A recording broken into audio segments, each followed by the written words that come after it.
Ok. Vamos pedir, então, a nossa irmã Angélica. Angélica, você pode fazer a nossa prece? Posso, ó. Deus, nosso Pai, Jesus, mestre e amigo, nós estamos aqui reunidos mais uma vez para o nosso estudo do Evangelho, rogando ao Senhor que nos proteja, que nos ampare, que ilumine as nossas mentes para o aprendizado. Que a espiritualidade maior esteja presente nos lares de todos que aqui estão, nesta sala virtual, para que todos recebam os benefícios destas vibrações que fazemos neste momento.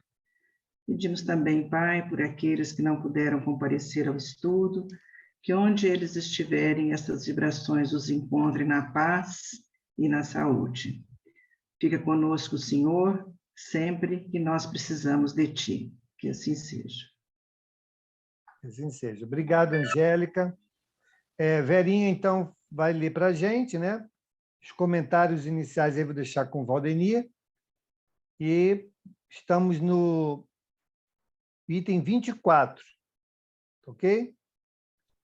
Instruções dos espíritos, limites da encarnação. Ok. Então, vamos lá. Quais são os limites da encarnação? A encarnação, propriamente falando, não tem limites nitidamente traçados. Se considerarmos apenas o envoltório que constitui o corpo do espírito, visto que a materialidade desse envoltório diminui à medida que o espírito se purifica. Em certos mundos mais avançados que a Terra, ele já é menos compacto, menos pesado e menos grosseiro, e, por consequência, menos sujeito a vicissitudes. Em um grau mais elevado, é diáfano e quase fluídico. De grau em grau, vai se desmaterializando e acaba por se confundir com o perispírito. De acordo com o mundo em que é levado a viver, o espírito recebe o envoltório apropriado à natureza desse mundo. Ok, só um minuto, Verinha. Uhum. Então, aqui tem uma informação importante, né? Principalmente para nós que estamos aí nesse processo, contemporâneos do processo de regeneração, né? De que, provavelmente, o corpo que nos serve como vestimenta para as experiências físicas sofrerá alterações, né? Sofrerá alterações no sentido de nos proporcionar melhores recursos para aqueles irmãos que já estarão conosco em condições de regenerados, né? Então, ele vai falando aqui que, na medida que nós vamos evoluindo, esse envoltório vai se tornando menos denso, né? Então, até que ele vai se confundir com o perispírito, mas não é o perispírito. Então, e outra informação importante que ele diz aqui é que, diz aqui no finalzinho, né? Vai desmaterializando-se de grau em grau e acaba por se confundir com o perispírito. Conforme o mundo em que é levado a viver, o espírito reveste o invólucro apropriado à natureza desse mundo. Então, a gente sabe que, nesse processo de reencarnação, na formação dessa camada perispiritual, que é o duplo, ele se utiliza dos elementos daquele mundo onde ele vai reencarnar para a construção dessa camada do corpo espiritual, que é o perispírito. Então, é disso que ele está se referindo aqui, desse invólucro apropriado à natureza do mundo, né, daquele mundo. Ok? Então, eu achei bastante interessante essas duas informações, porque, se eu não me engano, o Divaldo teve esse mês, essa semana, teve uma entrevista em que ele comenta sobre isso, né? De pequenas alterações que o corpo, né, desse novo período que o mundo vai estar submetido, começará a oferecer, mas nada assim tão substancial, né? Mas que gradativamente vai proporcionar aos espíritos reencarnantes, né, uma condição física um pouco mais diferenciada, né? Privilegiando a questão mental, né, e em detrimento das necessidades mais fisiológicas. Então, ele até comenta, né, que o intestino e o estômago, né, ele vai diminuir, né, ou seja, a necessidade de alimentação vai ser menos intensa, e assim vamos caminhando, né, em passos lentos, porém contínuos, nessa construção de uma nova vestimenta física para aqueles espíritos que estarão reencarnando aqui no planeta. Você ia falar, Valdemir? Acabei te cortando. É, não, não, tudo bem. Só complementando aí, talvez complementando um pouco o que você falou. Lembrar que o corpo físico, o nosso corpo físico, é uma cópia do perispírito. Então, à medida que nós formos evoluindo como espíritos, o nosso perispírito, o nosso corpo espiritual, também vai se elevando, também vai se evoluindo, e, por consequência, por ele ser o modelo, por ele ser a forma, então, naturalmente, que o produto da forma vai estar adequado à forma.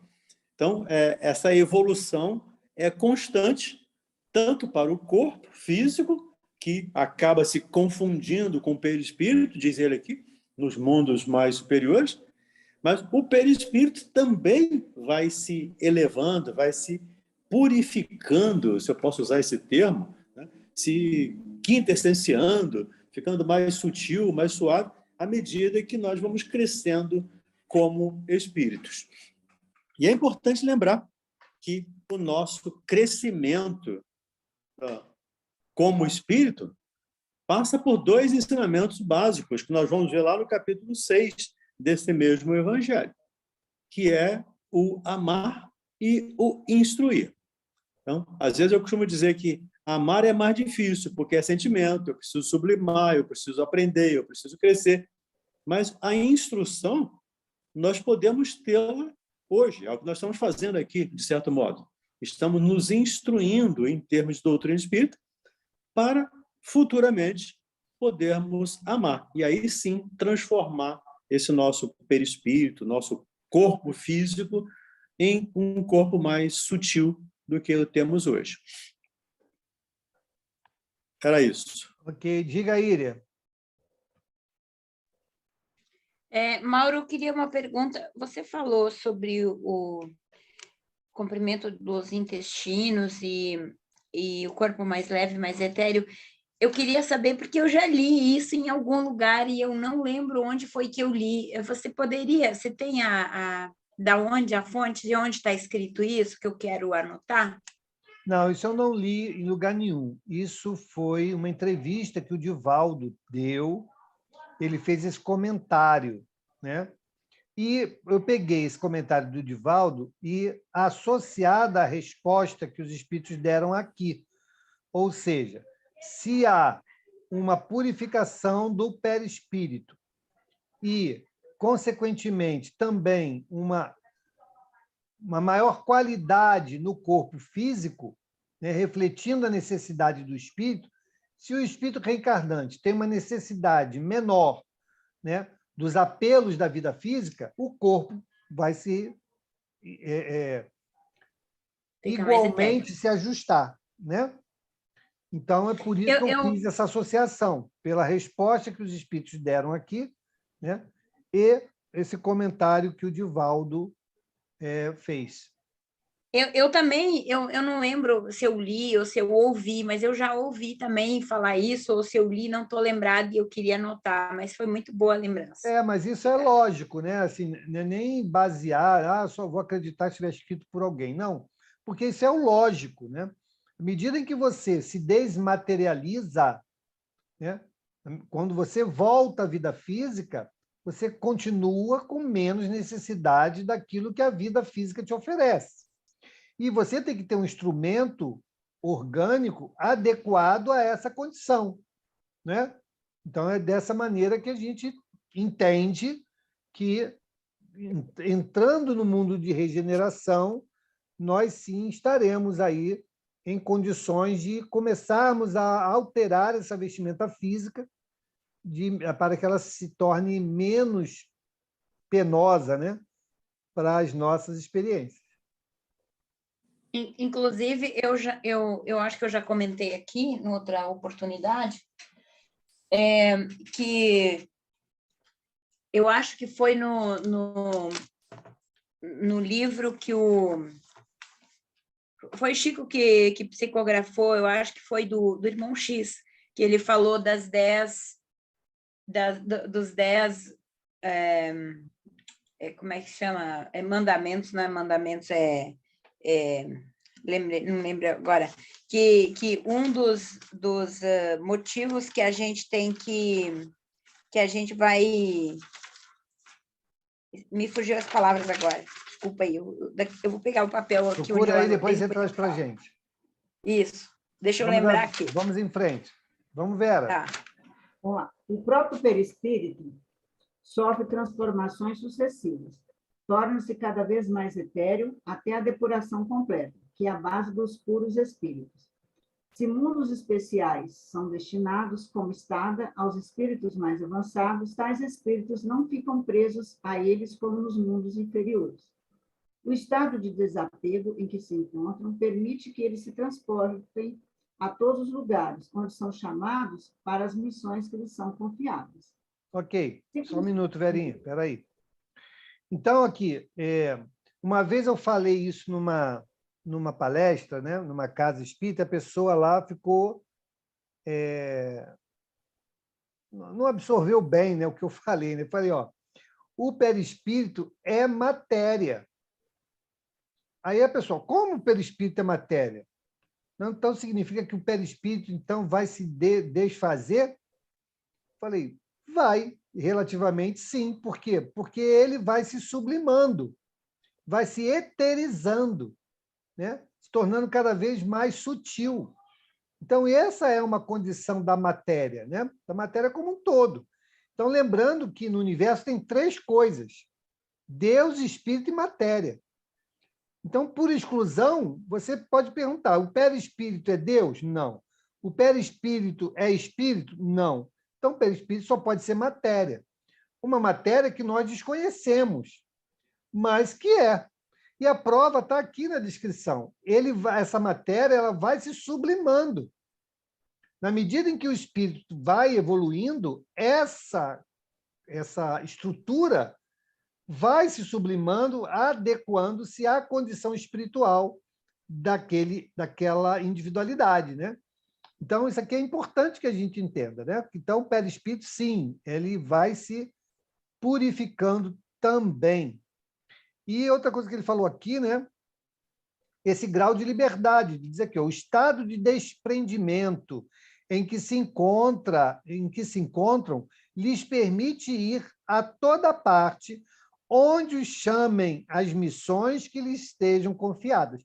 Então, quanto maior o grau de desmaterialização que a gente alcance, consequentemente, maior a condição moral e de conhecimento, isso amplia a nossa liberdade relativa, nos permitindo, então, outras experiências que não aquelas que ficam restritas ao mundo em que nós estamos ali destinados a reencarnar. Então, a gente vai ganhando aí mais liberdade à medida que vamos evoluindo. Então, quis ressaltar esses 2 pontos que foram trazidos aqui. Diga, Verônica. Está ouvindo? Sim. Boa noite. Deixa eu te perguntar. Mesmo que ele vá cada vez mais se tornando sutil, mesmo assim, ele não perde todas as informações das nossas encarnações, né? Continua ali, vamos dizer, aquela placa-mãe que está tudo gravado ali, independente de ir se purificando. É isso? Sim, claro que sim. Prova disso é exatamente a bibliografia espírita que nós temos, né? Os espíritos vêm descrevendo suas experiências ocorridas em centenas e milhares de anos atrás. Ou seja, a memória está viva, a lembrança está viva, né?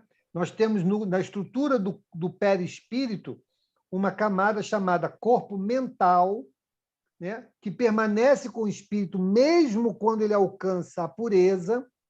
Ela não se perde, né? Nem se decompõe, e lá está armazenado todas as nossas experiências, né? Então, sim, nós não perdemos nada, não. Tá bom, obrigado, Mauro. Nada.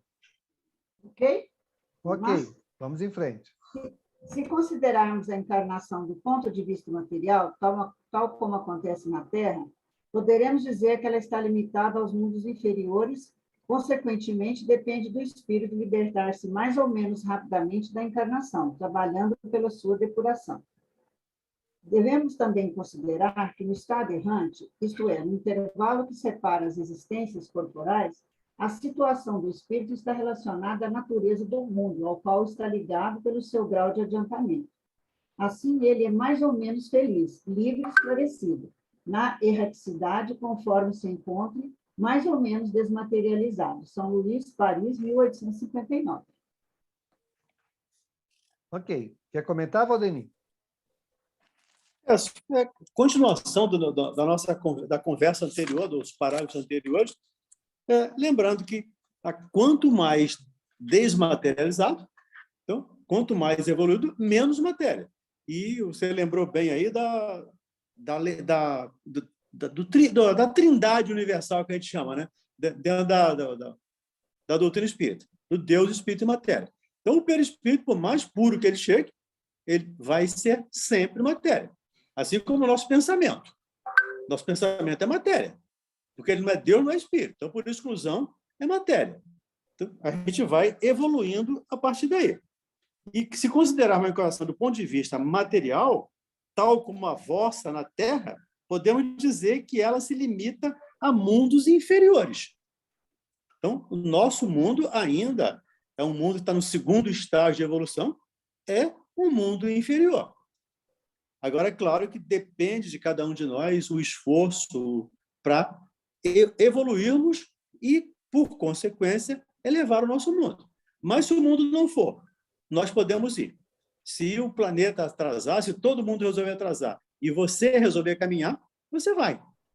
Porque depende, esse esforço é individual. Isso depende de cada um de nós. Então, isso que é o bonito, que eu acho, da doutrina espírita, que eu não dependo do outro para crescer, para evoluir. Quer dizer, até dependo, porque eu preciso dessa relação, eu preciso dessa troca. Mas é o meu esforço que vai me fazer crescer, que vai me fazer evoluir.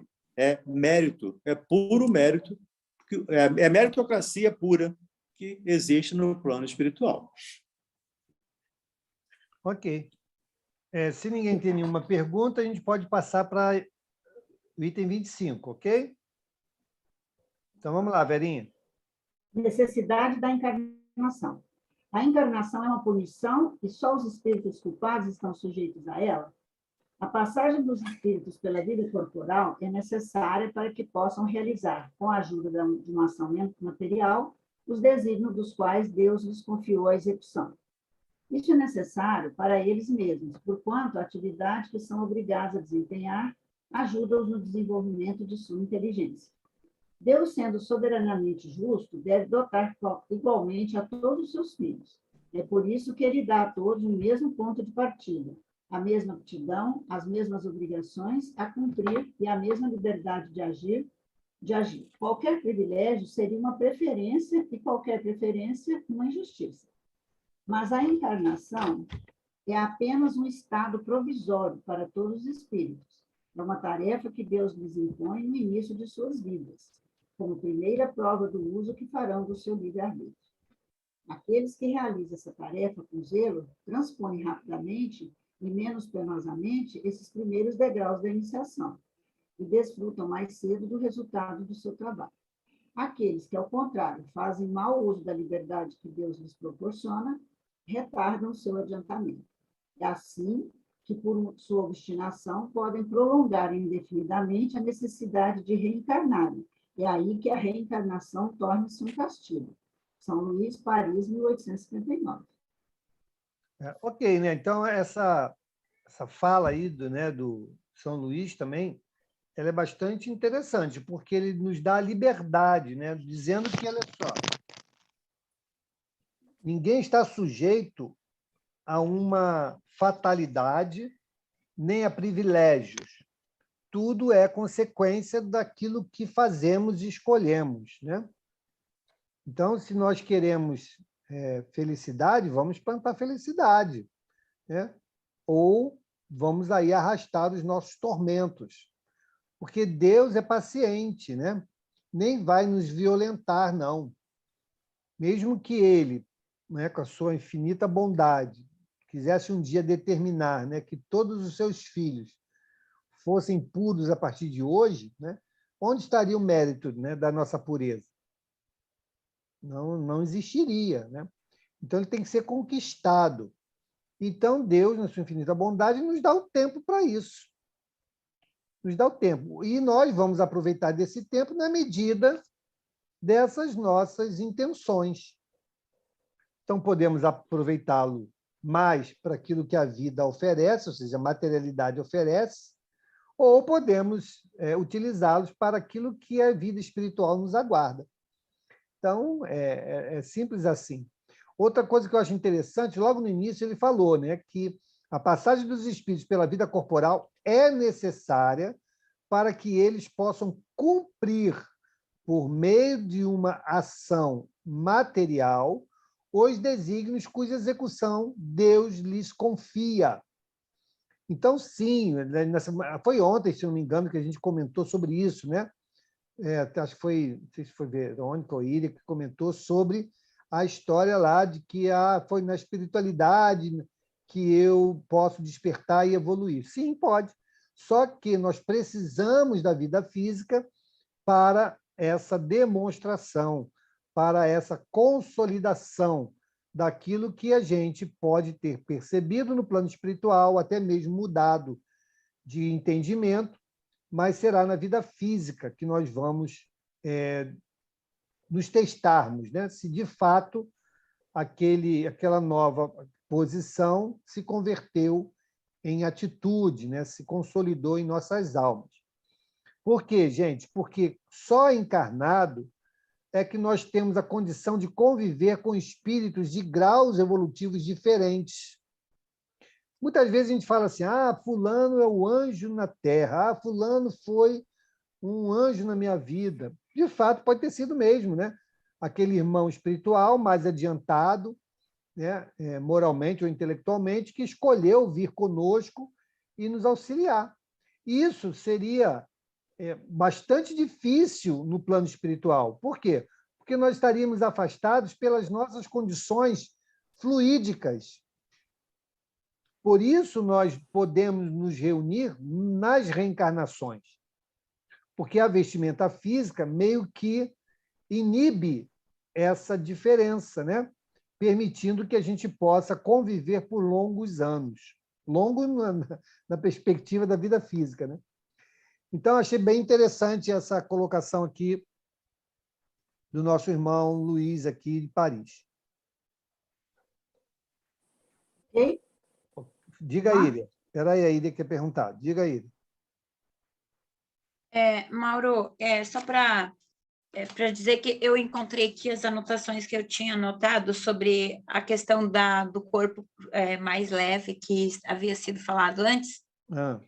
E eu queria anotar, eu acho que eu já falei isso não sei se foi nessa reunião ou foi do Livro dos Espíritos, que nas cartas e crônicas o irmão X fala, né, segundo Chico, que nós temos que nos educarmos para a vida futura, para a vida em espírito. E aí ele coloca para nós que nós temos que fazer um treino para a morte. Acho que eu comentei aqui, não sei se foi no dia de segunda. E ele coloca 10, eu anotei ainda porque isso me chamou muita atenção. E entre esses 10 coisas que foi colocado no livro, materialismo, o poder, o sexo desregado, a alimentação, o fumo, o álcool, as drogas, o apego às coisas e praticar a caridade e cuidar das nossas vidas com relação às coisas. E nessa alimentação que ele fala, me chamou muita atenção o que ele diz, ele conta que nós estamos aqui nesse mundo de corpo, nós estamos muito acostumados a ter uma alimentação muito regada, nós temos uma dependência de alimentação. E daí isso vai ser muito difícil quando nós estivermos no mundo espiritual, que está de acordo com o livro. Que isso vai, nós levamos essa experiência para a vida espiritual. E quando tu falavas, que o Divaldo falou sobre isso, intestinos mais menores, corpo mais leve e mais etéreo, eu lembrei dessa passagem, como nós vamos levar essa dependência de alimentação para o mundo espiritual. Hoje nós somos acostumados a comer muito, tipo, às vezes a gente faz... Eu estou tentando, eu confesso que eu estou tentando mudar bastante com relação a isso. Então, eu estou falando que nem diz o Valdenir, aprendi contigo. Eu estou falando por mim, sabe? Eu aprendi com ele. A gente, às vezes, está comendo uma coisa tão gostosa, um pedaço de pizza, mas tão bom, que a gente já está satisfeito. Mas aí eu como mais um pedacinho. Nesse sentido, eu acho que nesse mundo que você estava falando, depois, quando a gente vier para o mundo regenerado e depois, ainda no mundo ditoso, a gente com certeza vai diminuir essa questão do intestino, vai ter mais etéreo, vai ser mais etéreo, eu acredito. Porque quando a gente leva essa dependência muito grande da alimentação para o mundo espiritual, nós vamos sofrer. E de acordo com o livro, ele está realmente falando que nós comemos demais e aí a gente pratica os excessos. Obrigado, William. Diga, Bel. Só quero falar que ela vai encontrar muito disso tem uma revista espírita, 1858, que fala da descrição da vida de Júpiter. Ele fala justamente disso, acho que é Palácio, como é que é o nome do cara? Valdenir sabe com certeza. Palácio? Só não tem uma coisa assim. Ele fala... Eu não sei falar francês. Palace, então, Bernard Palace. Então, ele fala justamente disso, da mudança de alimentação, o corpo vai ser alongado, o intestino vai ser bem menor, eles vivem de plantas, não é mais carnívoro, então a gente vai ter que virar vegetariano de qualquer jeito. Então, quer dizer, mas realmente, se o corpo é mais sutil... não vai poder a gente botar muita coisa pesada, isso faz tudo senso, né? A gente vai durar mais, parece que ele está falando 500 anos, que imaginou? Gente, aturar uma pessoa 500 anos, imagina, vai ter que ser assim, muito superior mesmo, a moral vai ter que estar lá em cima para aturar uma pessoa 500 anos, mas... Então, você vê lá nessa revista... Ai, gente, que horror! Eu não vou poder ir para o multiregeneração, mas... Mas lá nessa revista... Vai voltar, Bel. Você vai voltar, voltar Bel. eu não volto. Voltar eu faço panelaço. Mas o primitivo eu não volto nunca mais, Angélica, a gente não volta mais para o primitivo, você não precisa se preocupar. Mas lá na Revista Espírita, 1858, abril. Ok, Bel, obrigado. Vamos seguir, então? Vamos. Assim ocorre com o homem na Terra. Para o espírito do selvagem, que está quase no início da vida espiritual, a encarnação é um meio de desenvolver a sua inteligência. Não, Vera. Não começa lá no 26? É o 26, é o que eu já dei feio, viu, aqui. Observação. Eu fui estudar e fui grifando. Uma comparação simples fará compreender melhor essa diferença. O estudante só chega aos graus da instrução superior após haver percorrido a série de classes que a eles conduzem. Essas classes, qualquer que seja o trabalho que exijam, são um meio de atingir o objetivo e não uma punição. O estudante dedicado abrevia o caminho e nele encontra menos dificuldades. O mesmo não acontece com aquele cuja negligência e preguiça obrigam a repetir certas classes. Não é o trabalho da classe que é uma punição, mas a obrigação de recomeçar o mesmo trabalho. Segue? Segue. Agora sim. Assim ocorre com o homem na Terra. Para o espírito do selvagem, que está quase no início da vida espiritual, a encarnação é um meio de desenvolver a sua inteligência. Mas para o homem esclarecido, em que o sentido moral está amplamente desenvolvido e que é obrigado a repetir as etapas de uma vida corporal cheia de angústias, quando já poderia ter chegado ao objetivo, a encarnação é um castigo, pela necessidade em que se encontra de prolongar sua permanência nos mundos inferiores e infelizes. Aquele que, ao contrário, trabalha ativamente para o seu progresso moral, pode não só abreviar a duração da encarnação material, como transpor de uma só vez os graus intermediários que os separam dos mundos superiores. Os espíritos não poderiam encarnar uma única vez em um único globo e cumprir suas diferentes existências em esferas diferentes. Essa opinião seria admissível se todos os homens estivessem exatamente no mesmo nível intelectual e moral na Terra. As diferenças que existem entre eles, desde o selvagem até o homem civilizado, mostram os graus que estão destinados a transpor. A encarnação, aliás, deve ter uma finalidade útil. Ora, qual seria o objetivo das encarnações de pouca duração, de crianças que morrem com muito pouca idade?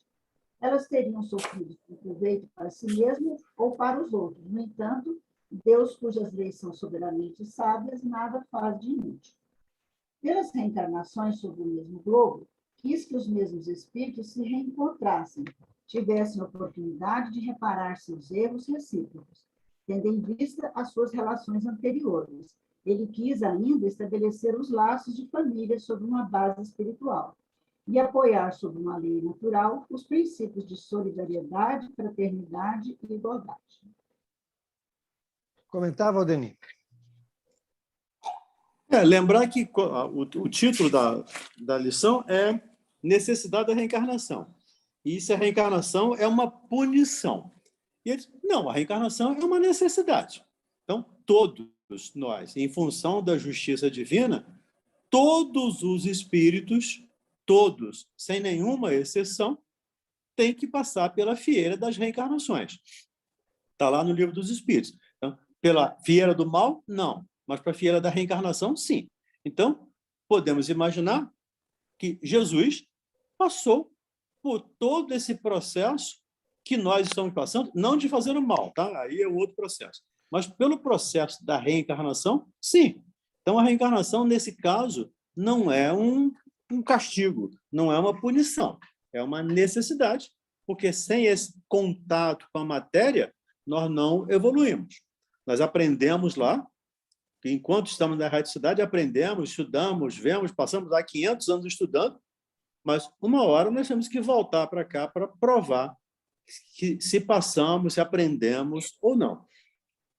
Mas a reencarnação pode ser um castigo, como também Kardec explica aqui. A partir do momento que eu insisto em cometer equívocos, insisto em não seguir o objetivo principal da reencarnação, que é fazer o bem, que é progredir. Então, isso pode virar um castigo.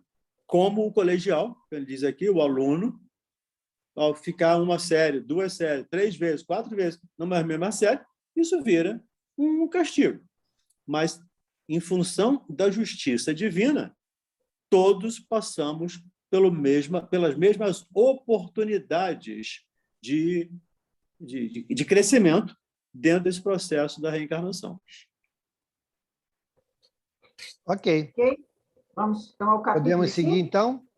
Sim. Bel, tem alguém perguntando aqui a revista? É abril de 1858, né? Memorizei. Abril de 1858. Eu vou botar Alguém lá. perguntou. Eu tenho esse em PDF. Ok. Eu tenho quase tudo em PDF. Jesus. Se não fosse esse iPhone, se eu perder esse iPhone, eu não posso mais para grupo nenhum. Vamos lá, capítulo 5. Capítulo 5. Bem-aventurados os aflitos. Então, nesse capítulo, nós vamos ter justiça das aflições, causas atuais das aflições, causas anteriores das aflições, esquecimento do passado, motivos de resignação, o suicídio e a loucura.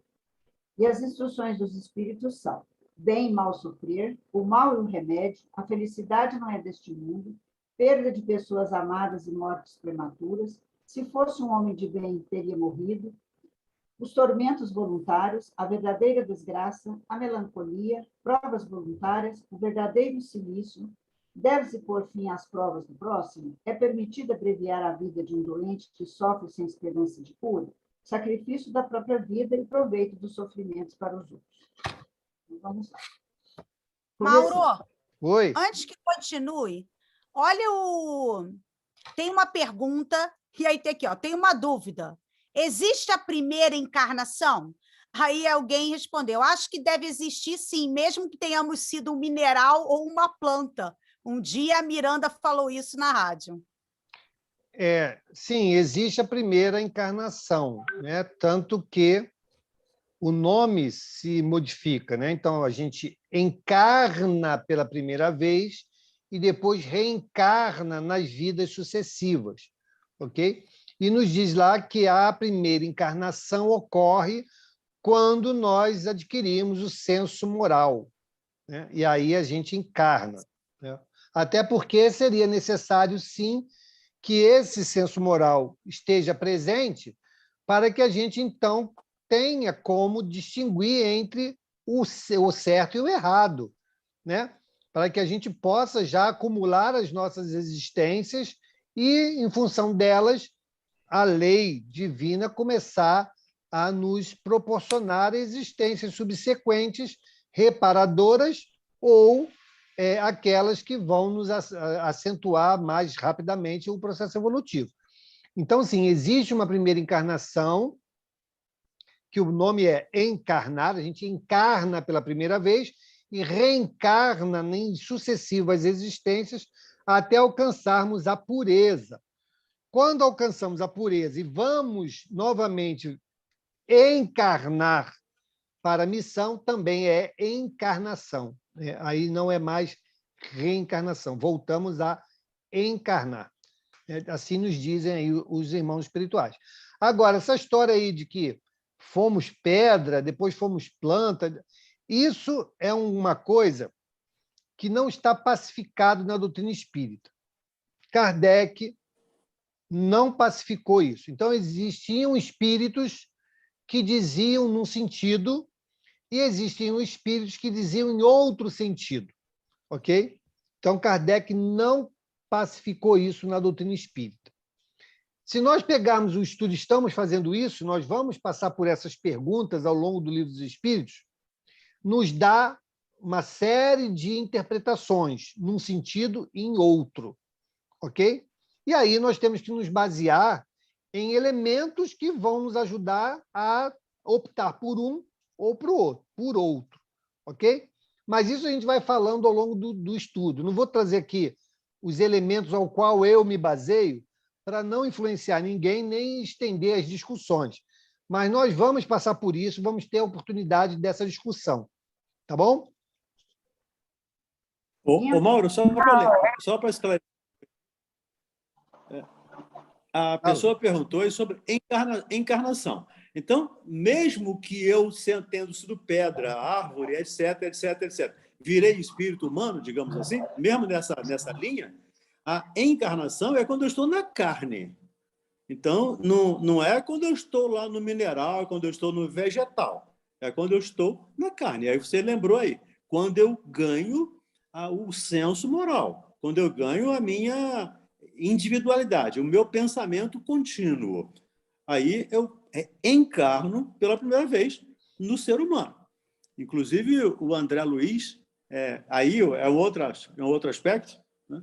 O André Luiz fala isso lá no livro Evolução em Dois Mundos, que do princípio atômico, onde fomos criados no átomo, até atingir a primeira encarnação, ou a encarnação, nós levamos 1,5 bilhão de anos em evolução. Então, passamos 15 milhões de séculos, né, crescendo para atingir, para ganhar esse senso moral, ganhar essa individualidade, ganhar esse pensamento contínuo. É uma longa jornada que temos que passar. Mas a encarnação, sim, tem a primeira, obviamente. Se tem a segunda, teve que ter a primeira. Se tem uma reencarnação, teve que ter a primeira. Mas na carne, antes disso, não é encarnação. É empedração, arvoração, qualquer coisa que você queira chamar. Mas encarnação, não. Ok? Só para esclarecer a pessoa que fez a pergunta. Acho que foi a Verônica que fez. Diga, Bel. Olha, eu só sei que está ficando tão complicado. Eu vou falar o meu parecer agora, porque já estava bololado. Eu vou falar uma coisa, porque isso é uma discussão que a gente vê em tudo que é lugar. Mas, por exemplo, Kardec, nas obras de Kardec, deixa bem claro, né, que a gente, momento que o espírito fica com o espírito com E maiúsculo, conscientização, que ele ganha uma consciência, como o Maurinho falou, o senso moral. Aí sim ele tem como discernir o certo e errado. Aí nós somos prontos para encarnar. Agora, antes, eu não fui pedra, eu não fui flor. O PI, né, o princípio, eu cismo em inglês, princípio inteligente, PI, vocês falam? PI. Princípio inteligente. Princípio inteligente. O princípio inteligente é uma coisa, o princípio inteligente foi pedrinha, florzinha, mineral, vegetal, e aí o que, sei lá, o que vocês chamam, alma grupo, mônada, né? Aí começam as variações de nomenclatura, mas eu não sou ainda uma individualização, é isso que eu penso. Então, tipo assim, achar que eu fui pedra, eu não acho, isso é o meu parecer, eu não acho que eu fui pedra, florzinha, meu princípio inteligente passou por isso. Então, tipo assim, é confuso, essa é a minha maneira de pensar, porque agora confundiu tudo aí. Mineração, empedração, aí eu não sei. Não está dando para esperar até lá, não, amor. Ai, oi. Diga. Você poderia repetir a sua explicação? Eu acho que eu não entendi. Quando você falou, a gente encarna, né? A pessoa falou, primeira encarnação, tem primeira encarnação. Depois a gente encarna, depois a gente reencarna, aí depois a gente encarna de novo, já não reencarna. Eu acho que eu me fiquei meio perdida. Então, olha só. O espírito é criado simples e ignorante, ok? Então, quando ele é criado, ele não encarna imediatamente. Então, Deus criou o espírito, ok? Este princípio inteligente, e ele não encarna imediatamente a criação. Ele tem que formar o corpo perispiritual e tem que adquirir a razão, que é esse senso moral. Só depois disso ele pode iniciar o processo reencarnatório ou encarnar pela primeira vez. Esse processo não é descrito em lugar nenhum, porque ninguém descreveu como isso se dá, ok? Pelo menos não nas obras fundamentais da doutrina espírita, ok? Então, é uma informação que a gente não tem. A gente tem, sim, opiniões, né, de alguns irmãos espirituais, mas isso não é o consenso da universalidade dos ensinos, né, que a doutrina nos traz. Mas o que nós sabemos é, Deus nos cria simples e ignorantes, nós temos aí um tempo, né, dessa formação do perispírito e o alcance da razão. Quando isso acontece, como o Valdemir mesmo falou, acontece a individualização do espírito. Ou seja, a gente passa a ser espírito com E maiúsculo. Ok? E aí sim a gente encarna pela primeira vez. Encarnei pela primeira vez. Tenho senso moral, tenho minha inteligência, eu acumulo as experiências, né? Eu faço escolhas. Livre-arbítrio. Livre-arbítrio, tudo isso. Aí eu vivo aquela primeira existência. Desencarno.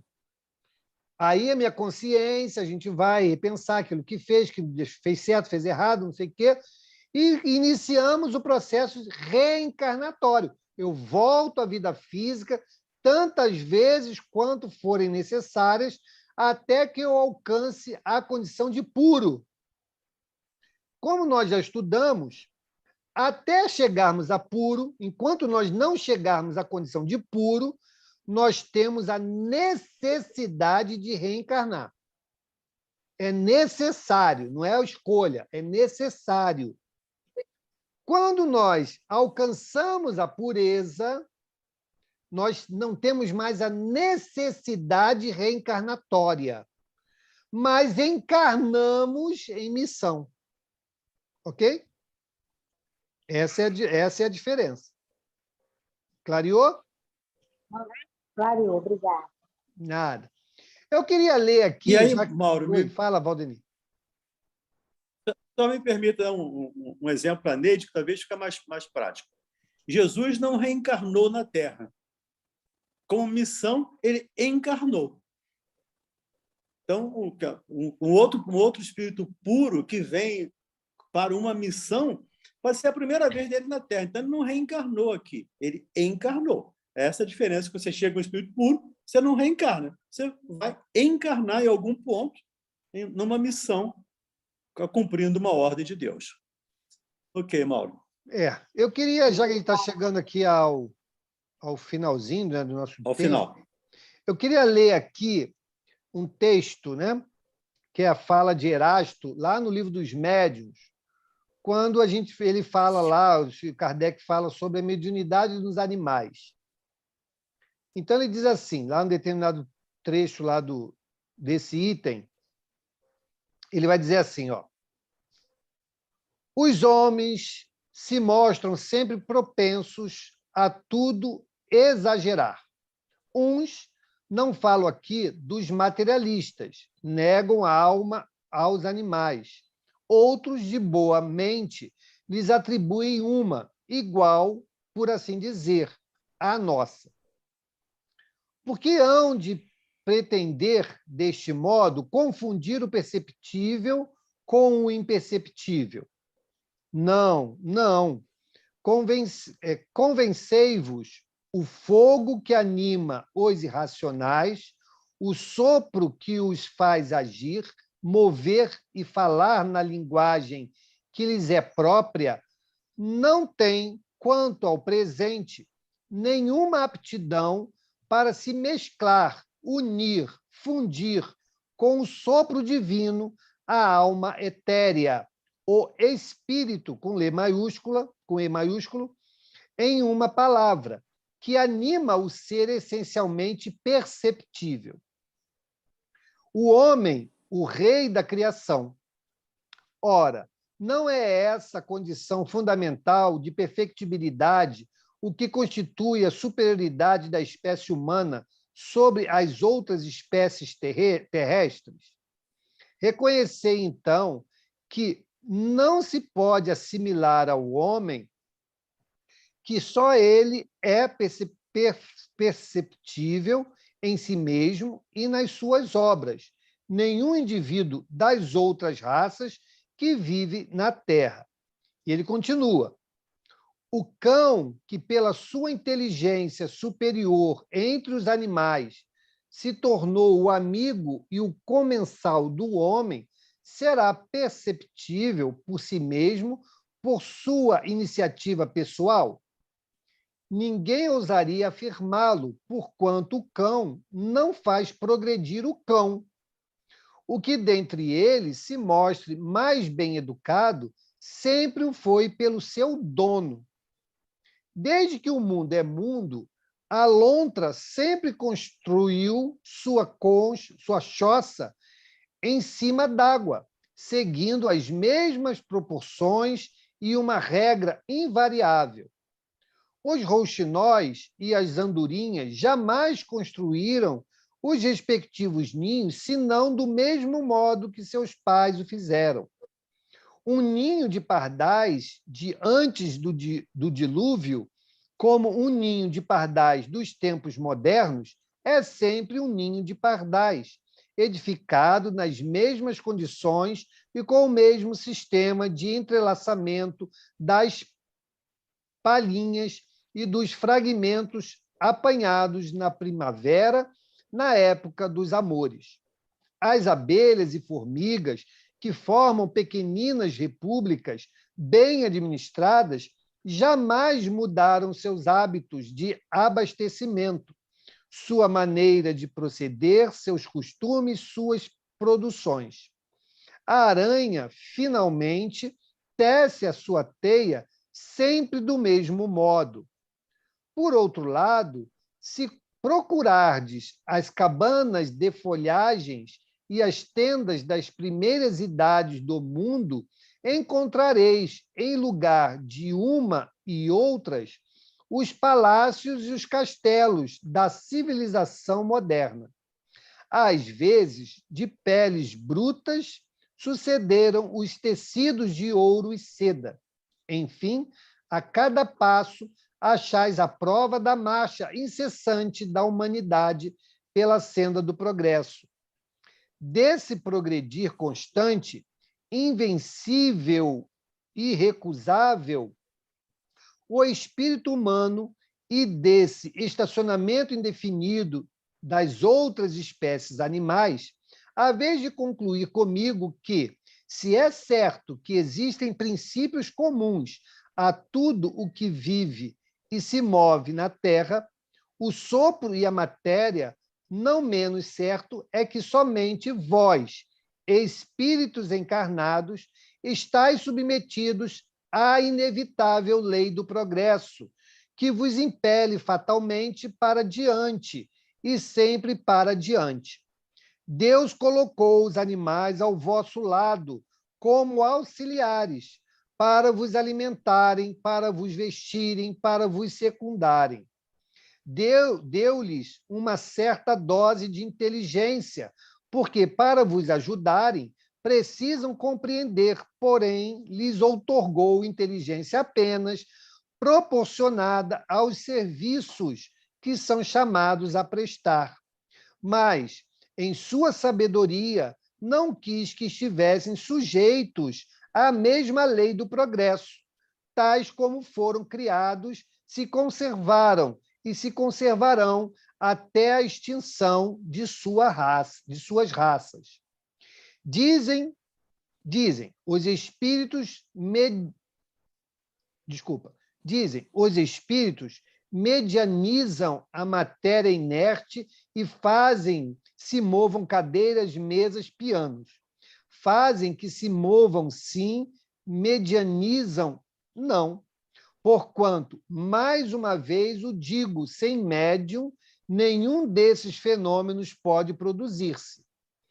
E aí ele vem falando da questão da possibilidade da mediunidade dos animais, né, em relação aos homens. Aí ele vem falar aqui, ó, é certo que os espíritos podem tornar-se visíveis e tangíveis aos animais, e muitas vezes o terror súbito que eles denotam, sem que lhes percebais a causa, é determinado pela visão de um ou de muitos espíritos mal intencionados com relação aos indivíduos presentes ou com relação aos donos dos animais. Ainda com mais frequência, vedes cavalos que se negam a avançar ou a recuar, ou que empinam diante de um obstáculo imaginário. Pois bem, tende como certo que o obstáculo imaginário é quase sempre um espírito ou um grupo de espíritos que se comprazem em impedi-los de mover-se. Lembrai-vos da mula de Balaão, que, vendo um anjo diante de si e temendo-lhe a espada flamejante, se obstinava em não dar um passo. É que, antes de se manifestar visivelmente a Balaão, o anjo quisera tornar-se visível somente para o animal. Mas, repito, não medianizamos diretamente nem os animais, nem a matéria inerte. É-nos sempre necessário o concurso consciente ou inconsciente de um médium humano, porque precisamos da união de fluidos similares, o que não achamos nem nos animais, nem na matéria bruta. E aí, depois, ele continua, né, falando uma longa dissertação sobre as questões da evolução dos animais, né? Inclusive dizendo que os animais evoluem dentro da sua espécie. Então, o cachorro evolui na espécie do cachorro, e vai ser um cachorro cada vez mais inteligente, né, mais apropriado, a depender do mundo ao qual ele vai servir. Porque também está escrito que, nos mundos felizes, existem animais. Ora, se nos mundos felizes existem animais, é que esses animais, nos mundos felizes, apresentam uma condição de relação com o homem muito mais aprimorada, né, qualificada das que nós temos hoje.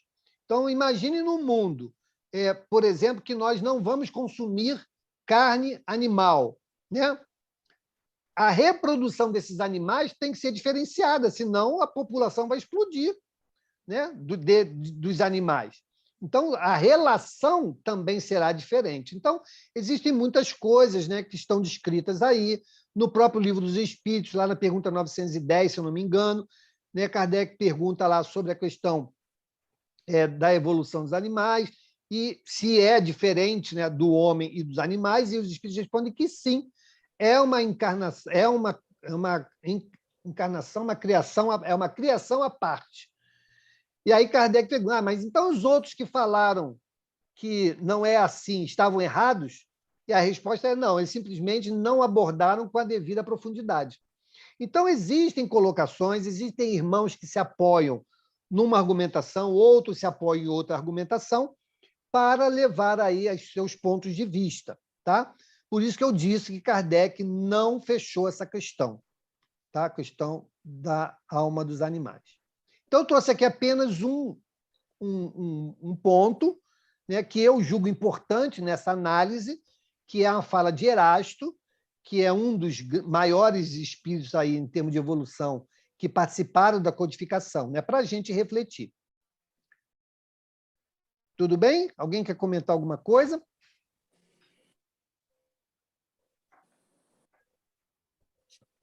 Bom, nós paramos aonde? Mauro. Oi. Capítulo 5. Vamos começar o capítulo 5. Capítulo 5, tá bom. Semana que vem, então, iniciamos o capítulo 5. Eu falar só uma coisa. Eu só fiz a leitura do sumário dele, Mauro. Eu só fiz a leitura do sumário. Tá bom, ótimo, obrigado. Fala aí. Eu vou falar rapidinho, Mauro.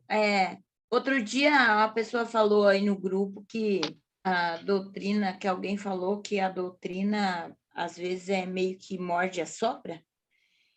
E, diante de tudo que foi lido aqui agora, eu cheguei à conclusão de que, às vezes, eu penso nisso também. Porque, veja só, nós falamos sempre que Deus é o supremo princípio inteligente de tudo. Mas por que Deus fez o homem, o primeiro espírito reencarnante, simples e ignorante? Ele não sabia fazer espírito puro para ficar só... Ué, Ira, nós acabamos de falar anteriormente. Qual é o mérito dele criar alguém puro? Sim, não, mas eu Aí parto está a do justiça princípio... de Deus. Aí está a justiça de Deus.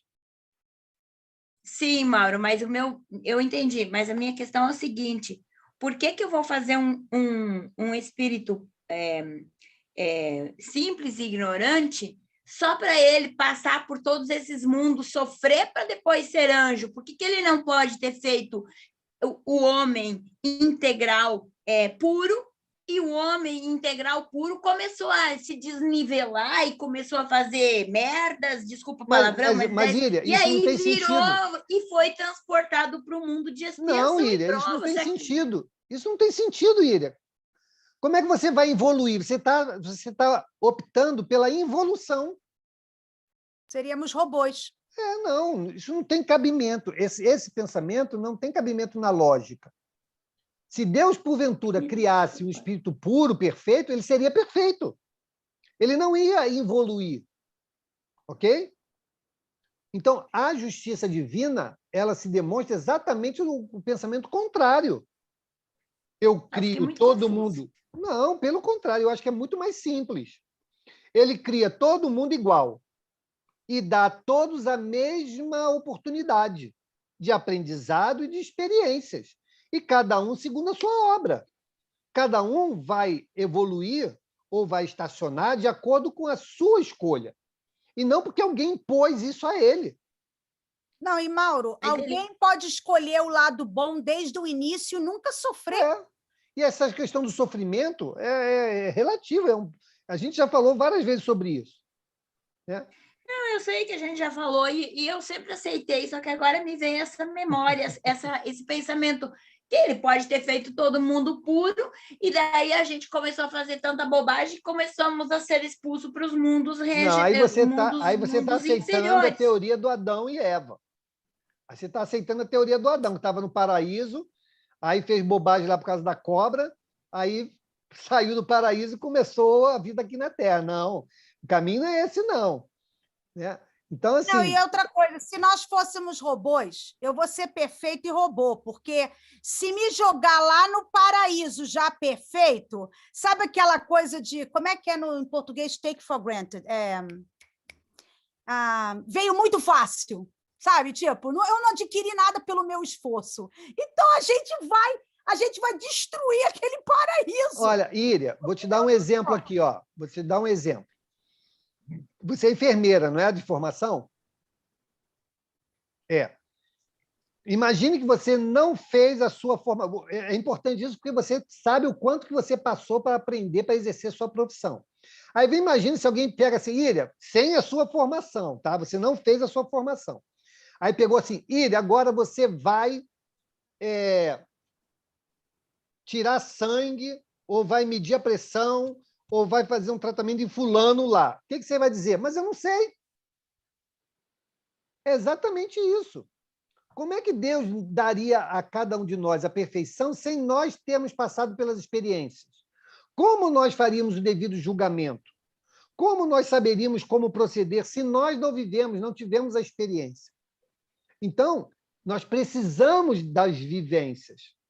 E uma outra coisa que a Íria falou aqui, que assim, muito importante para mim, é muito impactante, e eu quero compartilhar com vocês.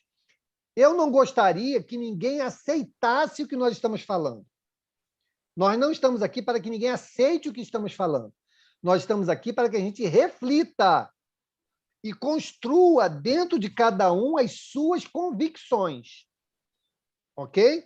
Então, por isso que a gente abre aqui sempre, vamos perguntar, vamos questionar. Eu não aceito o que você falou, penso diferente, ótimo. Vamos questionar sempre, até que a gente chegue a uma conclusão pessoal. Eu me convenci porque os argumentos me levaram a essa reflexão e isso fez com que eu mudasse a minha forma de pensar. Ou construísse em mim uma certeza daquilo que nós estamos construindo juntos. Tá bom, gente? Eu sempre aceitei isso que a doutrina explica, tudo. Só agora que me veio essa dúvida, entendeu? Por que, Tá que ele bom. não teria, que ele é perfeito, porque não teria criado tudo perfeito já, é pronto, né? Mas faz sentido, faz sentido. Ok. Quer falar, Valdemir? É só para lembrar a Íria que o perfeito não se corrompe. Por isso, se ele criasse perfeito, não teria como se corromper. Da luz não sai treva. Então, a gente tem que ter essa metáfora, essa imagem na mente, da luz não sai treva. A partir do momento que ele me fez perfeito, eu não posso fazer qualquer obra imperfeita. Aí seria, de novo, a queda do paraíso, que é uma crença dos nossos irmãos de outras religiões, que respeitamos, mas não aceitamos que um anjo tenha se rebelado contra Deus, virou Satanás e foi expulso do paraíso. Então, é a ideia do Adão e Eva. Então, não faz muito sentido para a gente dentro dessa ideia. Mas, para ratificar mesmo, o perfeito não gera imperfeito.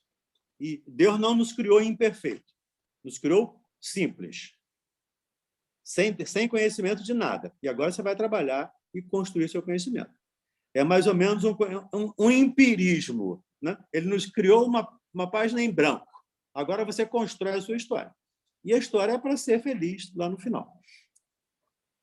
Que ótimo. Obrigado, gente. Obrigado, Íria, pela sua posição, nos ajudou bastante. Vamos, então, fazer a nossa prece. Na semana que vem, então, a gente inicia o capítulo 5 do Evangelho. Anotem aí para a gente não se perder, tá bom? Vamos pedir, então, a nossa irmã Flávia. Flávia, você faz a nossa prece de encerramento? Sim.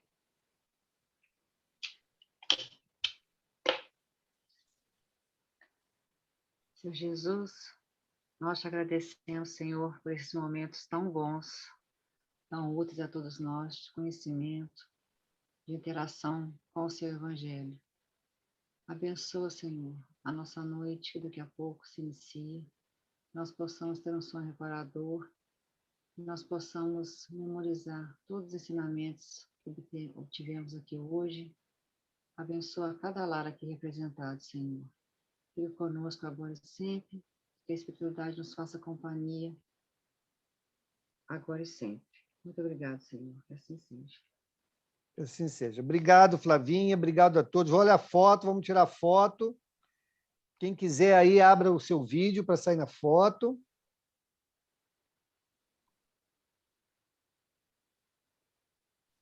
Então, pessoal, até amanhã lá na rádio, né? Lembrando da rádio amanhã, vamos lá prestigiar, vai mandar perguntas, né? Contribuir com os likes, com os comentários, para a gente fortalecer a nossa Rádio Rio de Janeiro lá nas redes sociais, tá bom? Uma boa semana a todos, um grande beijo e até semana que vem. Boa noite. Boa noite, gente. Boa Boa noite. noite. Obrigado.